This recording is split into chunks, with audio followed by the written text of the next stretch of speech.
মা হলো এই পৃথিবীর সবচেয়ে নিরাপদ এক স্থান, হোক না সেটা পশু পাখি। মায়ের সামনে যেন পৃথিবীর সব হিংস্র প্রাণীও নতি স্বীকার করে। মা শত বিপদ থেকে সন্তানকে রক্ষা করে। তবে প্রাণী জগতের এমন কিছু মা আছে যারা নিজ সন্তানকেই খেয়ে ফেলে। অবাক করা হলেও খুবই ভয়ঙ্কর এই বিষয়টি। এসব মায়েরা নিজের সন্তানের জীবন নিয়ে নিজেই খেলা করে। বিশেষজ্ঞদের মতে নিজের সন্তান হত্যার পিছনে অনেক কারণ রয়েছে। কিছু প্রাণী খাদ্যের অভাবে ঘাতক হয়ে ওঠে, আবার অনেক মা তার অন্য সন্তানের ভালোর জন্য এমনটি করে থাকে। সুপ্তজ্ঞানের আজকের ভিডিওতে আমরা এমনই কিছু মায়েদের দেখাবো। তো চলুন শুরু করা যাক। স্টর্ক পাখিদের বড় প্রজাতির মধ্যে একটি মনে করা হয়। তাদের জোড়া দেখতে অনেক সুন্দর, কিন্তু এরা যতটা না সুন্দর তার চেয়েও বেশি প্রাণঘাতী। কারণ স্টর্ক জোড়ায় যে মা পাখি থাকে, সেই মা তাদের বাচ্চাদের দেখাশোনা না করার জন্য মেরে ফেলে দেয়। একটি স্টর্ক মা একসাথে 4 থেকে 5টি ডিম পারে। বাচ্চা ফোটার আগ পর্যন্ত তাদের মায়ের ছত্রছায়ায় সুরক্ষিত ছিল, কিন্তু যখন তারা ডিম থেকে বের হয়ে আসে তখন মা পাখিটির পরিশ্রম বেড়ে যায়। কারণ এসব বাচ্চাদের সারাদিন খাবার খাওয়ানোর পরেও তাদের পেট ভরাতে পারে না। বাচ্চাদের খাবার সংগ্রহ করতে করতে মা পাখিটি ক্লান্ত হয়ে পড়ে। এরপর শুরু হয় কিলিং মিশন। এই মা পাখিটি তার সব বাচ্চাদের মধ্যে প্রথমেই সেটিকে ঠুটে তুলে, যেটি সবচেয়ে দুর্বল। বাচ্চাদের হয় বাসা থেকে ফেলে দেয় অথবা সেখানে ঠুকরিয়ে ঠুকরে মেরে ফেলে দেয়।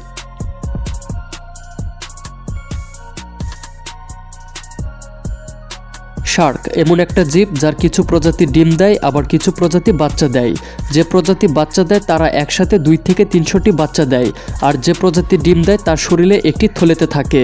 এক সময়ের পর যখন এই ডিমগুলো ফুটে বাচ্চা বের হয়, তখন এই বাচ্চাদের এক সময় তো খাবারের প্রয়োজন হয়, কিন্তু একটি শার্ক মা তার বাচ্চাদের খাবারের দায়িত্ব কখনোই নেয় না।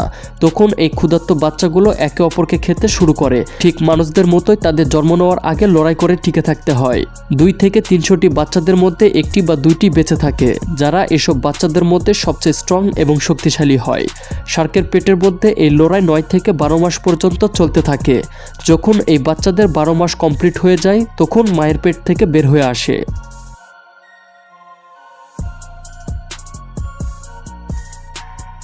হিপো সাধারণ দেখায় এই প্রাণীটিকে বিপজ্জনক মনে হবে না, কিন্তু জেনে অবাক হবেন প্রতি বছর সিংহের চেয়েও বেশি এই প্রাণী মানুষদেরকে মেরে ফেলে। তাই সবচেয়ে বিপজ্জনক প্রাণীদের মধ্যে এটি একটি। এদের মুখে এত পরিমাণে শক্তি হয়, যদি কাউকে কামড় দেয় তাহলে তার বেঁচে থাকা অসম্ভব। জঙ্গলে এসব প্রাণীদের একটি নিয়ম ফলো করতে দেখা যায়। আসলে হিপোরা গ্রুপভাবে সার্ভাইভ করে থাকে। এদের গ্রুপে মা হিপোর সংখ্যাই বেশি, কারণ এদের গ্রুপে যে মেল লিডার থাকে তারা চায় না তাদের গ্রুপে পুরুষ হিপোর সংখ্যা বৃদ্ধি পাক।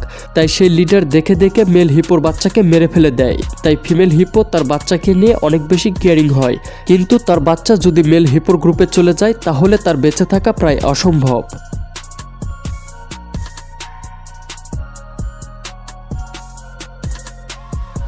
পান্ডা। যদিও পান্ডা দেখতে অনেক কিউট, একটি ফিমেল পান্ডা একসাথে 2টি বাচ্চার জন্ম দেয়, কিন্তু তারা শুধু একটি বাচ্চার দেখাশোনা করে, অপরটিকে অসহায় অযত্ন রেখে মেরে ফেলে দেয়। কিন্তু তারা এমনটা কেন করে? অবশ্য এর পেছনে একটি রিজন রয়েছে। পান্ডা শুধু ব্যাম্বো খায়, আর ব্যাম্বোতে প্রোটিন কম থাকার কারণে তাদের দুধ উৎপাদনও কম হয়, যা 2টি বাচ্চার জন্য যথেষ্ট নয়। এমন অবস্থায় মা পান্ডা যদি 2টি বাচ্চা পালে, তারা দুর্বল হয়ে বেড়ে উঠবে এবং ভবিষ্যতে মারা যাবে, যার কারণে মা পান্ডা একটি বাচ্চাকেই বেছে নেয়। একটি ঈগল মা কতটা ভয়ঙ্কর হতে পারে আপনি কল্পনাও করতে পারবেন না।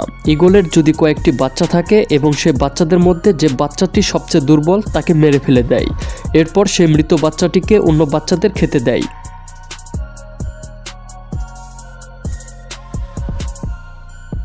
আশা করি সুপ্তজ্ঞানের আজকের ভিডিওটি আপনাদের ভালো লেগেছে।